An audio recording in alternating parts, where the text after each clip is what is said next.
Haga jingle kai Indian Premier League happening ke Delhi Capitals Persia ke Punjab Kings.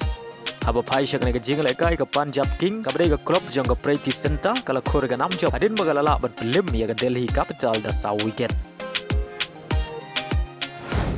Haga wei par ke jingle kai happening ke KKR Persia ke SRH.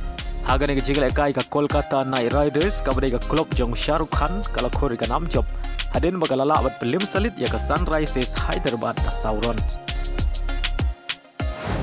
Haga jingle kai Shillong Premier League happening ke Ladu haga Samoy jong snem Arajar RPR ke Maulai SC Persia ke Renpi SC. Aba pai shak ke jingle kai baro arteligi ken hun ke khai ta marshi gol hadu bukut jong ke jingle kai. Haga jingle kai I League happening ke Gokulam Kerala Persia ke Delhi FC.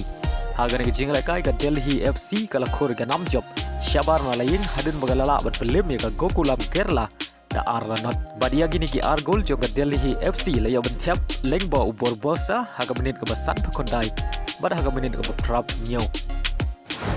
Haga wei par ke jingle kai happening ke Real Kashmir Persia ke Mohammedan. Haba pai shagane ke jingle kai baro artali kan hun ki khai klem la bat ben khijar adu bukot jong ke jingle kai.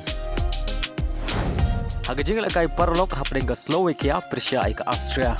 Haba pai shagane ke jingle kai ke Austria kala yo bat ben khijar nengkong tang hapo 10 minit kata tang hakin riu second lengbau Christoph Baumgartner bat gani ga deiru ka gol ka basket tam haga jingle kai international haga baula pen Kenya ka record jong Upodelski ubade player jong ke Germany ubli oben Thep tang haki nyo second house name archar khatlai bat lengba gani ke shigol ka Austria kala tam dai welanot haga kela step bar haga kela mid kata haga minit ka ba prap ar ka Austria kala yo biang ben Thep ya gol ka ba ar lengbau Andres bat dai lema gini ki ar gol ka Austria kala la ben lim ya ka Slovakia da Arlanot haga ne ke jingle kai.